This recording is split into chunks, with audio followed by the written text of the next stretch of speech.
Hello, everybody. Um, Welcome to this information webinar about the Creativity Champions for the January Challenge 2025 role. My name's Yashoda, she, her. I'm the Public Programs Manager here at 64 Million Artists. I'm just going to run through a little bit of housekeeping and then we'll get straight into it. So there are closed captions available on Zoom in the bottom bar with a little three dots. So please enable those if you need to use them. We're also joined by the brilliant Vivi, who's doing British Sign Language interpretation for us today. So yeah, hi Vivi.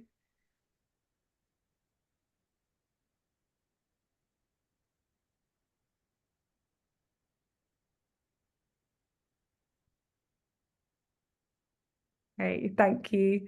And this session is also going to be recorded and circulated to you afterwards, so you can watch it back, and for also anyone else that wasn't able to join today.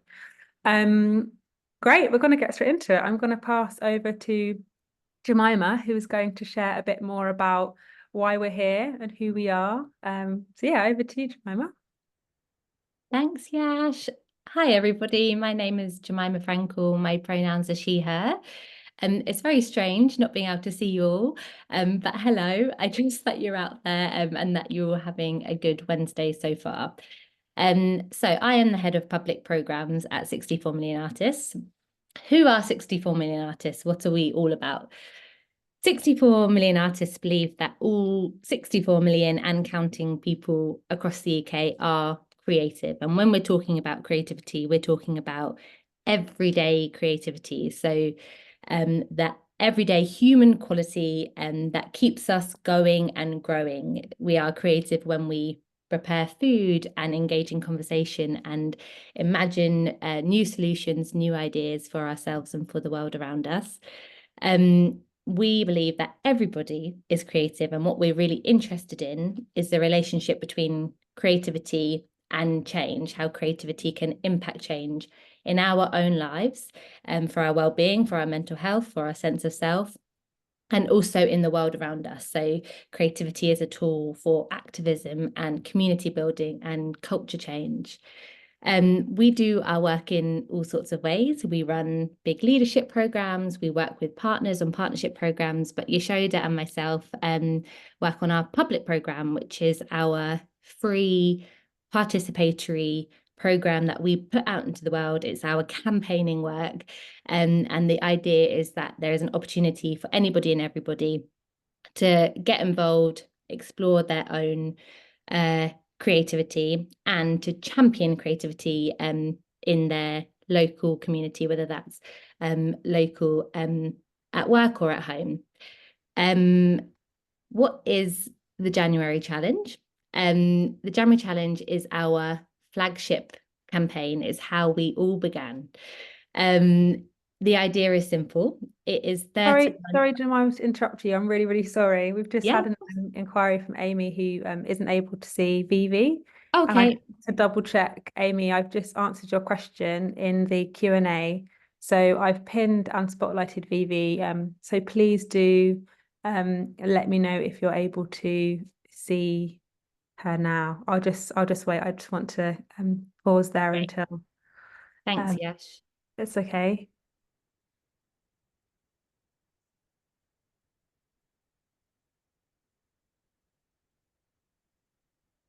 Or if anyone else is able to see Vivi, please write in the okay, great. Everyone's able to see. Yeah, you're able to see Vivi. Brilliant. Great. Thank you, Yash, and thank you, Amy, for letting us know. I'm really pleased that's sorted. Okay.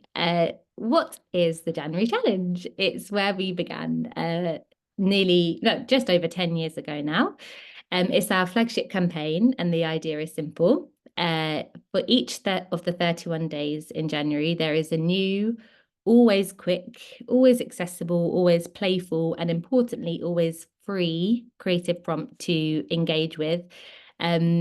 We always invite people taking part to do something creative, to think about their process and how it's made them feel, and to share in a way that's meaningful to them. So do, think, share. And sharing in a way that's meaningful might mean sharing with your dog, with your journal, online, or with your family and friends at work or in your local community. This year, over 160,000 people across the UK and across the world participated in the January Challenge, and 93% of those people said that it had a positive impact on their well-being. So the January Challenge has come a long way over the last decade. It started with the CEO and co-founder of 64 Million Artists, a very brilliant, very clever lady called Jo Hunter, who started the January Challenge when she took a month off work in a bid to reconnect with herself and with her creativity. She put out on Facebook a daily creative prompt when about 200 of her friends took part, and now it's grown into this global campaign, which Yash and I are so enjoy working on, and it's such a privilege to see what happens each year. It's always a very exciting month. In January, you never know what's going to happen, and it really can take you into all sorts of unexpected creative places. So what is a creativity champion? So we know that creativity thrives within community spaces. As I said, that's whether that's at work, at home, or in localized groups, when the right conditions are there. So people have a sense of agency, there's access to resources and a culture of inclusion. And we call the facilitators of those conditions creativity champions.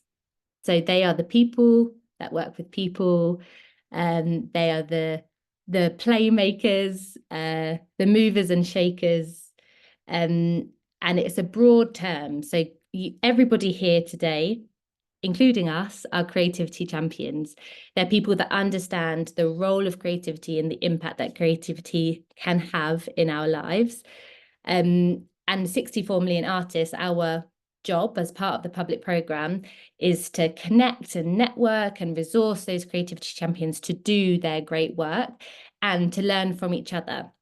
So we really see this kind of network of creativity champions that we're building as an amazing resource to share best practice and to connect and to celebrate and campaign for creativity in all of the different places that we exist and that we work within. And sometimes we pay those creativity champions because at 64 Million Artists, we believe that everybody is creative and our work is for everybody. And when things are for everybody, then we disregard, I suppose, barriers to participation. So what we're really interested in doing within these roles is to acknowledge who's taking part and who's not taking part, and to create and work with a cohort of creativity champions to create accessible, tailored spaces for 64 million people to take part. And I'm going to pass back over to Yash, who's going to tell us a bit more about what we mean there. Great, thank you, Jemima. One more just slight thing, Jemima. I just wanted to check this is recording. I can't see it on my side, so if it's not, please do action there. It is recording. Oh, brilliant, thank you, sorry. Great.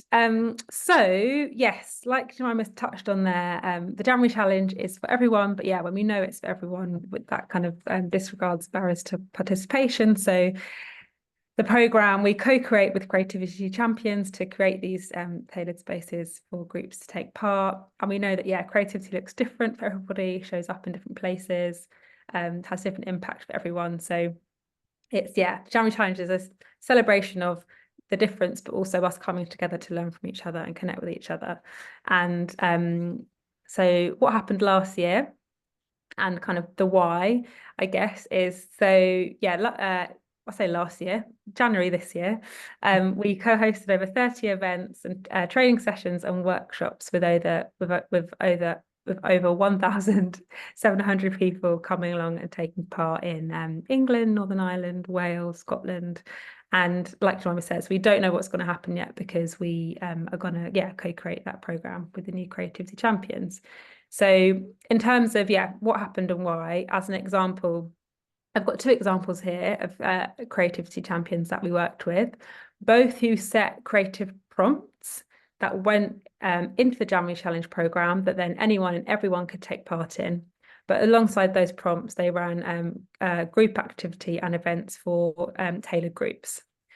So we have one example here of Zesties Collective, who are a group by and for LGBTQIA plus and questioning people, and they held a series of queer afternoons in Nottingham.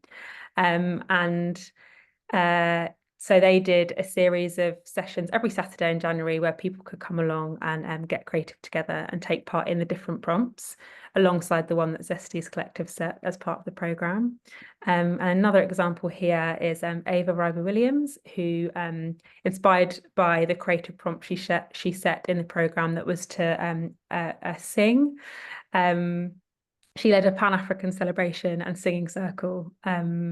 And yeah, it's just really brilliant here. You can see some examples of the kind of impact that their sessions had on their community. And again, encouragement here. So Ava is running another singing circle and Queer Afternoons here. You can I'll read out some parts of these quotes. So Zesty said, many stayed in touch with Zesties via WhatsApp or email to continue conversations. For a few new to the city, it was a gentle introduction into the LGBTQ plus community. And the sessions have allowed people to stay in touch. And again, as I said, Ava is running another singing circle coming up. And yeah, back over to you, Jemima. Thank you. So what did we learn? We learnt all sorts, and mostly what we learnt was that this model of work, this way of working with creativity champions, by paying and investing in individuals and collectives to create group spaces using the January Challenge as a resource, worked. We engage with a far larger amount of people than we ever have before with the January Challenge, and a far more diverse and representative group of people right across the UK. So as I mentioned before, over 160,000 people took part. They took part in schools, in care homes, in libraries, in prisons, in workplaces, at home, and in and amongst all of these new community settings that sprung up throughout January, and as Yashoda just explained, have continued since January. So we learned that there is an opportunity here to work with a cohort of people and to really see this as a sort of development research opportunity to learn together and to kind of springboard into future creative activity that is meaningful and relevant to all sorts of different people. Also, what we learn is that well, last year we worked with 31 different creativity champions, a different person for each day of the month. And we learned that that was a lot of people to work with. And each of them only hosted one day of the January Challenge. So they all set one creative prompt. Their activity, as we've just heard, for example, with Zesties Collective, might have lasted the whole month. But in terms of being in the programme spotlight nationally and publicly available, they had one day. And we learned that didn't feel like enough. We learned that they had richer and deeper stories that we wanted to hear and tell to the wider public, so that perhaps they could also become engaged with that activity. So the learnings from that and how that's kind of informed and shifted our model is that this year we are working with fewer people in a deeper way. And we're really seeing this as an opportunity to operate as a cohort, as a kind of a co-creating cohort of people. So as part of this opportunity, there are 2 full training days. There is a full welcome day in person. There are many more opportunities to connect in person together and to really learn from and about each other, and to devise and develop the creative prompts in response to that progress, and to really think about, how are we setting up these groups, where are we setting up these groups, and how can we really upskill and work with this cohort to do so in a way that feels like it's really got impact measurement and legacy baked into it. And if you could just scroll on to the next slide. Thank you. So what does that mean in practice this year? The deliverables are: this cohort of creativity champions will be designing 3 creative prompts, not just one. So they will have 3 days in the programme. So hopefully an opportunity to really lean into doing some better storytelling and platforming of who they are and the groups that they're working with. We will also be supporting this cohort to be hosting their group activity throughout January.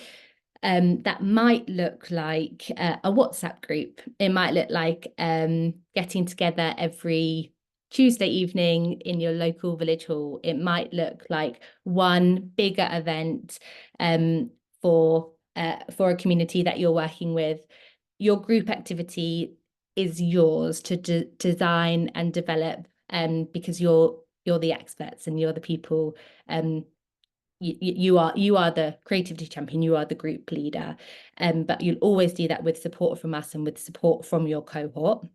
And we also will be working with you to deliver one public event. So that's available kind of more openly to the wider public. And this might be a light touch event. It might be jumping on an Instagram live if you're on Instagram. It might be hosting a creative conversation on Zoom or in a venue, or perhaps if you're operating in a school or in a library, perhaps it's an open day for the public if your group activity is throughout the month for a closed community.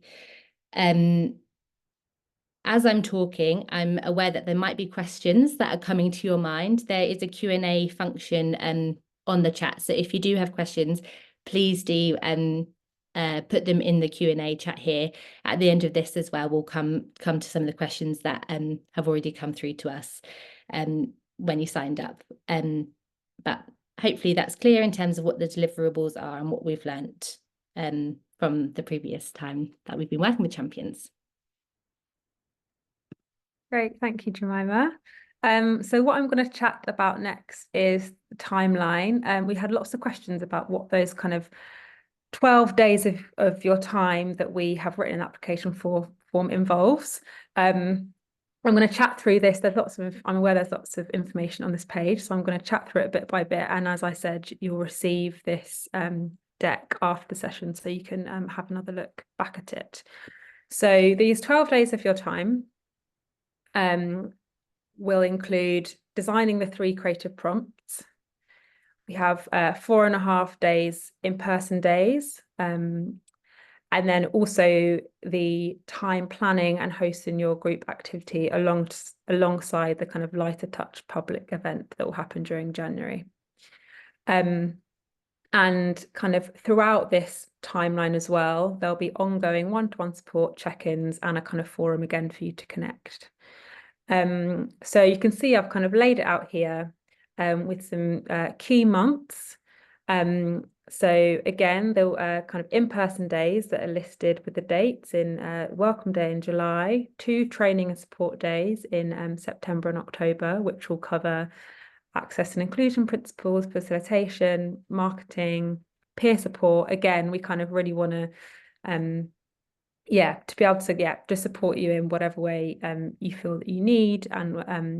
And then in February, having the reflection and feedback day. And then again, we also have a check-in in July next year, again, when Jemima touched on that legacy and, you know, kind of what comes next. We'd love to kind of, keep their relationship open and ongoing. So again, to reiterate, the 12 days of your time, I guess there's the in-person days that feel very definite. And then the January challenge is live throughout January. But with those 12 days, we really kind of, you know, it will depend on your group activity and what your idea is. But it's very much, you know, for you to track those. And, you know, we're not going to say you need to spend your, you know, other 6 or 7 days in this month. Again, we expect those days to mostly be during January, because that's when the group activity and a kind of other light touch public event will happen. But that's kind of a broad overview of the timeline. And again, we'll share this deck so you can have a look at the this afterwards. I can see some questions coming in. So yeah, we'll come back to those at the end. But yeah, if you have any questions about the timeline, please do add those in to the Q&A now. So on to some practicalities and answering some other questions that have come through already. So as I said, yeah, kind of explain that 12-day timeline for the fee of £3,000. Application deadline is Sunday, the 2nd of June. And as I said, you can apply as an individual, as part of a community group, or to fulfill the role with your organisation. We've kind of had some questions about that point there about, like how you're applying. So the fee of £3,000 is fixed. We're not able to, if there is a group, or if you want to bring in more facilitators down the line, we're not able to cover that cost. So the £3,000 is for the delivery of that work if it's with a community group or organisation. And in terms of expenses as well, so other costs for your group activity and this event that might happen in January, any expenses like materials, venue, we'll cover those. Access as well, as I said, is really, really important to us. So when we're kind of onboarding, we'll make sure we have a conversation with each creativity champion to make sure they have all the access support they need, and that their group have that they'll end up working with to kind of take part. So we have an access budget as well. We've also had a question about experience needed. You don't have to be a artist that's done lots of social engagement before. You don't have to be an artist. It's if you are an artist, that's cool. If you've worked in communities, that's cool. We kind of really want to reiterate that whatever your experience is, we really want to be here to support you build on your ideas and work with the groups that you want to work with. So yeah, we kind of just really encourage you to apply. If you're having any umming and ahhing, we're very much going to be here to support you through the process.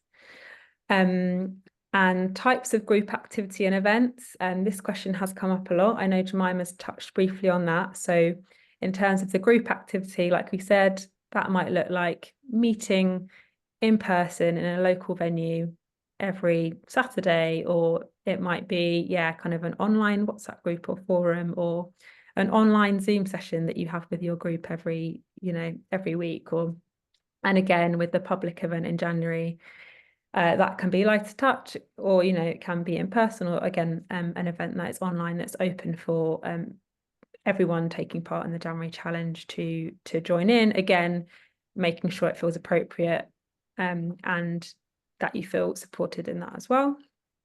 And in terms of what we want to see in the application, this is the question that's come up. We really wanted to see just enthusiasm, vision for kind of how you imagine connecting community through creativity. We're looking for kind of a wide variety of ideas, and to really understand who you are and what you stand for and what you believe in. And there's another question that's come up a lot about location. This is a UK-wide call out. So whether you're in Scotland, Wales, Northern Ireland, England. I know that in-person days that we've set out in the timeline are in London, but your group activity and the event that is open to the public can be wherever you are, wherever you'd like it to be. So just to kind of reiterate that we're very open on that as well. I think that's everything. We're going to come to some Q&As now. Jemima, have I missed anything out, or? No, the only thing I would add, just on that UK-wide point, is that all of the resources will be available in the Welsh language, and we really encourage applications from Welsh language speakers. We will also be able to translate the resources into any languages that you speak if you're selected to take part, and if your group activity is being delivered in both English and another language. Particularly, we're looking at the potential to translate into Polish, Urdu and Punjabi, because outside of English and Welsh, they're the most spoken languages in the UK. So I just wanted to make that point as well. And it's just reminding me that we had another question come through in the registration form about BSL and have we ever worked with deaf creativity champions? The answer is yes, we have worked with a couple of deaf creativity champions, and again, would really welcome any applications from any deaf people interested in the roles. Okay, we'll move on to some of the questions that are coming through in the Q&A.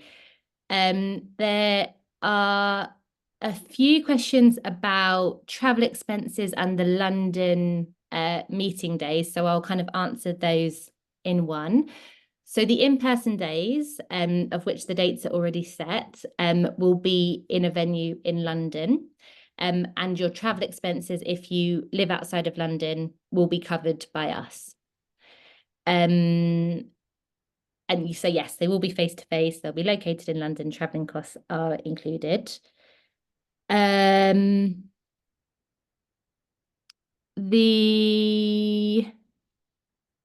Actually, rather than theme them, I'm just going to go through them so I don't miss anything. I hope that's okay.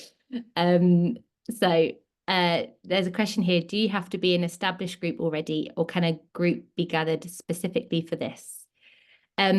We're looking for groups of all kinds, and what we're hoping happens in the final cohort is that there's a mixture of the both, that we'll be working with some already established groups and some people that are using this as an opportunity to design and develop and set up a new group. And that might be a group for January, or it might be a springboard into a longer term group for you. And that's something that we can certainly continue to keep in touch with you about. And we have a year-round free program to support creativity champions to do their group work beyond the kind of parameters and paid parameters of this role. If I want to collaborate with influencers, will they get paid for their time? For example, a Zoom hour talk. So we will always pay people that are part of this program. We'll always pay people to kind of be a part of the program and to co-create with us. This particular opportunity is this fee is a fixed fee. As we've explained, there's a £3,000 fee plus expenses for things like venue hire, travel expenses and access costs. There wouldn't be the fee to pay influencers, though sometimes 64 million artists will pay influencers or influential people to be a part of the program. For example, we worked with Michael Rosen, the poet and broadcaster, on the January Challenge this year. So he's an influential person with a larger platform. We paid him as a creativity champion to be a part of the program and to host activity. But we wouldn't pay people through this role, if that makes sense. And if you were successful in the role and you were interested in working with particular people and it kind of complemented the broader program, then that's a conversation that we can continue to have, but it wouldn't be kind of a part of this role. I hope that makes sense as an answer. There's another question here. I attended the Zesty Collectives event in Nottingham. Great. They were great fun. Excellent. Are you looking to partner with people in new areas and locations? If so, is it worth applying if events have already been hosted in Nottinghamshire recently? So this is a great question.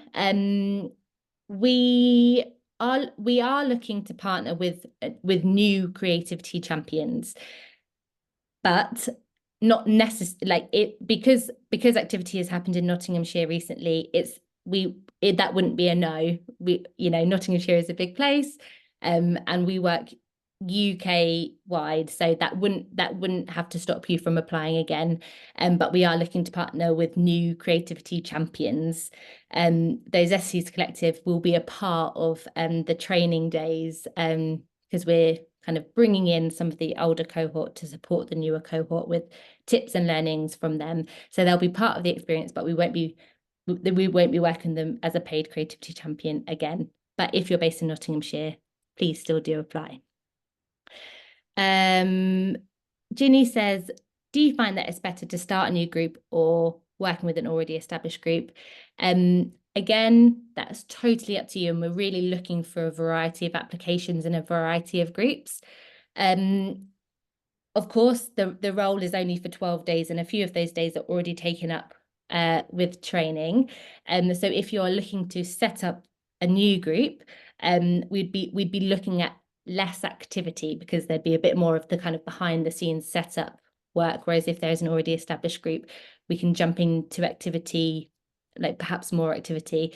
But we're looking for variety, and so there isn't a straightforward answer to that one. But I hope that makes sense. If one of the in-person days isn't possible, if you're going to be in a different country, for example, could it be done on Zoom? So we are really hopeful that we'll be able to get all of the cohort together on those days, which is why we've already set them in advance, so that they'll already be in people's diaries. Please do still apply. Of course, we understand that's not always humanly possible. That is what we're hoping for. But please do still apply. And if your application is successful, then we'll work with you to kind of find the right solution there. Yash, I might hand over to you to carry on answering the questions, because I just to mix up the voices in the room. Yeah, definitely. I was actually going to start typing some answers out. So Okay, cool. yeah, do that. So you were up to so there's a question here. Are trading days face to face? They'll be located, travel costs included. So again, I think we've kind of covered that. We'll cover travel expenses outside of London. The training and kind of support days will be based in London, face to face. Yes. Kathy says, does the community have to be fully UK based? I'm part of an online community of members from around the world, though some are in the UK. I think yes, because we have, I think, Jemima, I don't know if you. So I would say with an online community, I think that can quite easily spread global. Like we are a good example of that. And the community doesn't have to be fully UK based, but you have to be UK based. Great, thank you. And I think that answers another question that's coming up. I'll get to that. Someone says, can a copy of the application form questions be seen prior to filling in the online form? Yes, so the online form is the online application form is free form. So if you click through the arrows, you should be able to see all the questions in advance of having to submit them. But again, that's definitely something that we can kind of provide, I think. Perhaps when we send around the recording of this webinar, we can put out the list of questions in that email perhaps as well. Yeah, that sounds great. And another question has come in about travel expenses, which we've covered.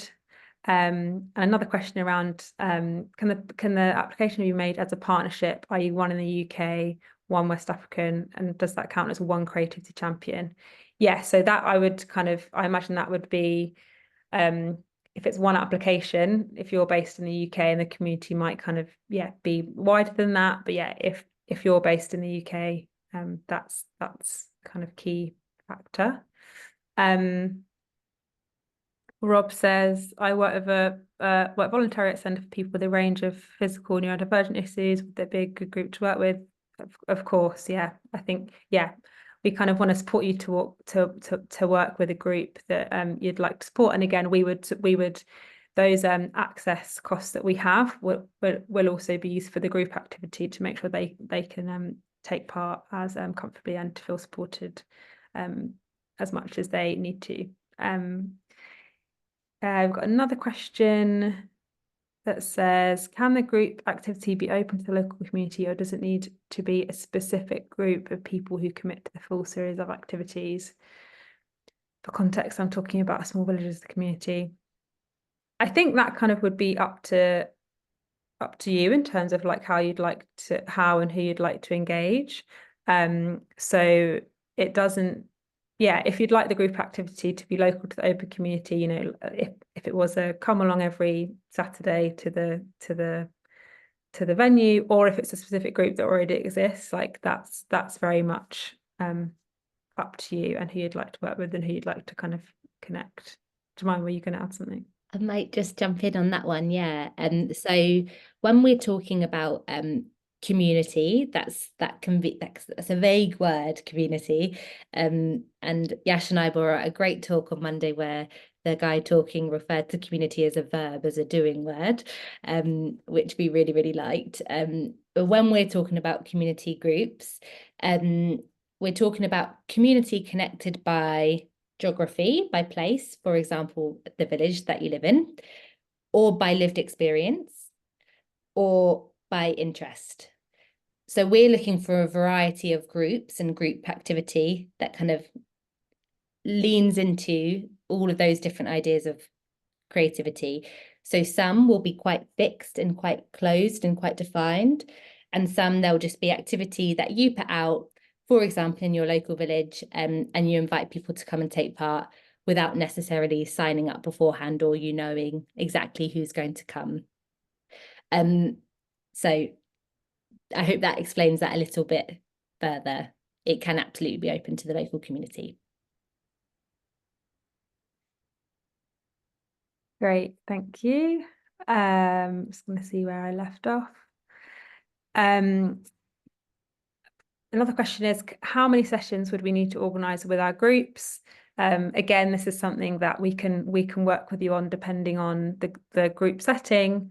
But again, there isn't a quantity. We're looking for quality of group activity over quantity. We're not expecting you to deliver something every day or every week. It's very much about who you'd like to work with and also what would work for them. I hope that answers that question. And someone else has asked, do you have any specific demographics that you're keen to target this year, people you haven't reached so far?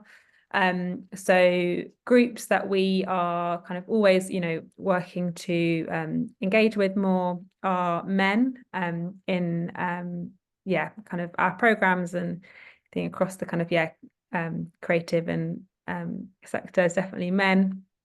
And younger people, and also people of the global majority. So we highly encourage any applications from those groups as well. Jemima, I don't know if you have anything to add to that. I think. No, I would, men, people of the global majority, and young people are the demographics currently underrepresented in our audiences. So that has significantly improved in the last few years. I would also add, even though they're not underrepresented in our audiences, just an audience that we're always working with aim to kind of benefit and work with and learn from and learn with our deaf and disabled audiences as well. I would just add that. But beyond that, we are 64 million artists, and community and demographics show up in all sorts of different ways in different spaces. So yeah, just wanted to also make that point. Great, thank you for that addition, Jemima.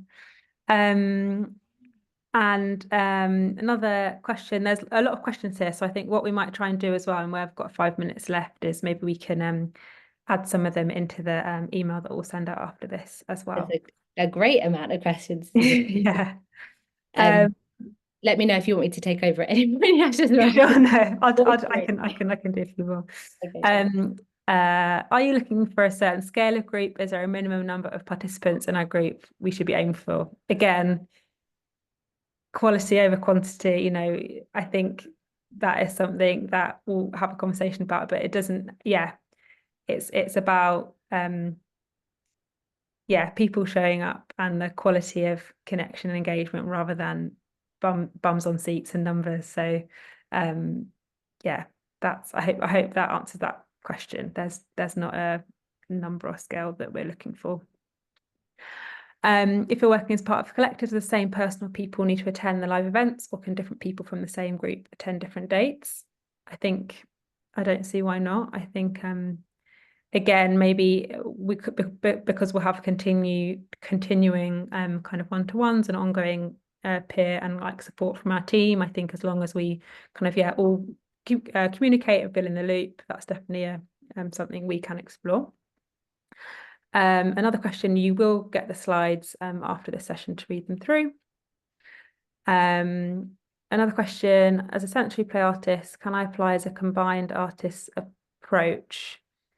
So I guess this is a question around the kind of like format, I guess. And again, like creativity means lots of things to different people. If you kind of explore these different things, that's the creative prompts you might set that go into the program could explore those different elements of your practice.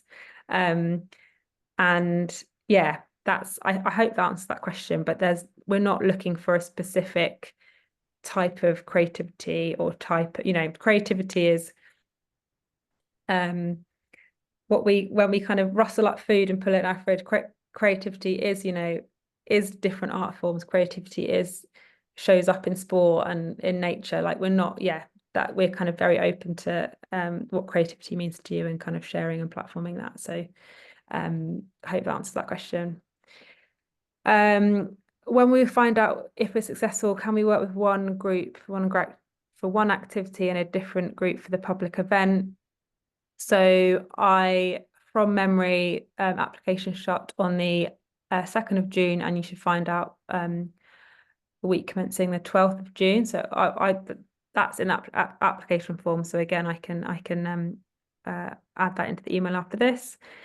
And just to clarify that bit on the group around the group activity and a group for the public event, the kind of event that's open to the public, what we kind of have in mind is that event is for anyone that's taking part in the January challenge to come along and take part in.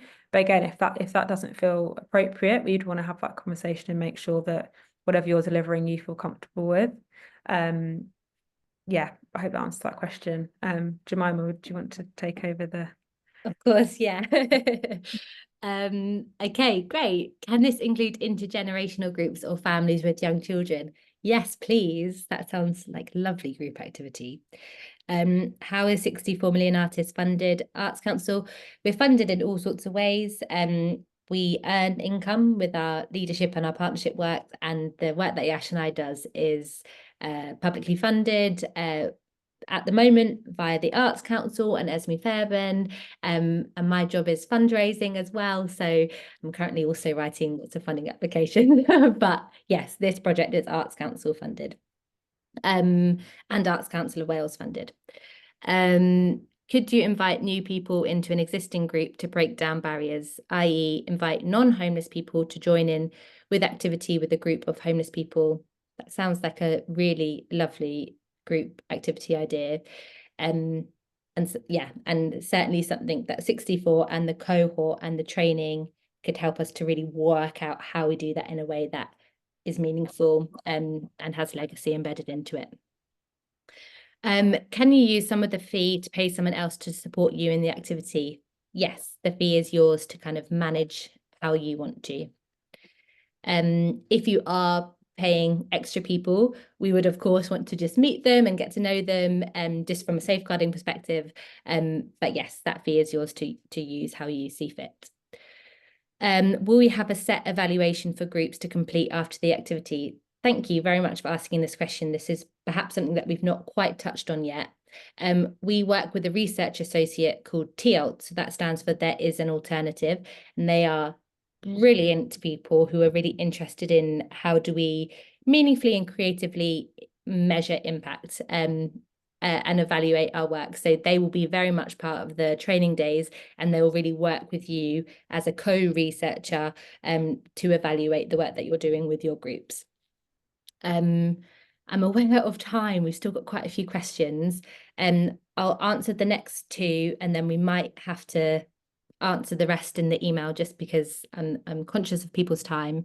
Does the material for the January challenge have to be newly written, or can we use previous activities that we've delivered to the public sector? I think we'd perhaps be looking for a new spin or a new approach on existing material, but it's not a religious no to using previous activity. Creativity is all about, reimagining and recycling things. But we would be looking for it to be January challengified and 2025 made. I have ideas. Yeah. Oh, sorry. There's one question I think that Yeah, might be useful to have on the recording, which is it's the last question that's around additional staff to cover safeguarding ratios for sessions with young people. Is that something accessibility budget might cover? Yeah. Yeah. So again, it would be always the sort of case by case, but safeguarding and access are kind of the beating hearts of this process of working with you. So it's definitely something that 64 would be able to support you with, whether that's with 64 bodies, or if it was if you're in a school, for example, if it was about getting some more teachers into the room with you, for example. But yeah, that's always something that we'd work with you on a case by case scenario with. Is there a theme for 2025? No, not yet, but who knows? The cohort might come together and a theme might emerge, but no, there isn't a theme for 2025. I think I will answer the rest of the questions in the email just because I'm aware of Vivi's hands and everybody's time. So we'll pause there. Sorry if we didn't get to your question, but thank you so much for them and for your interest and your enthusiasm. It's really so exciting to see all of the questions come through. And I'm also loving all the reactions that are jumping up. That's just a lovely touch. So yes, thank you, everybody. If you have any more questions, email us directly. Actually, Yash, if you move the slide, your email address is on there. Yes, it is. So that's just yashoda@64millionartist.com. And we'll email you this afternoon with this recording and the slides and with the questions that we didn't quite get to. Thank you, everybody. Thank you. Bye. Bye. Thank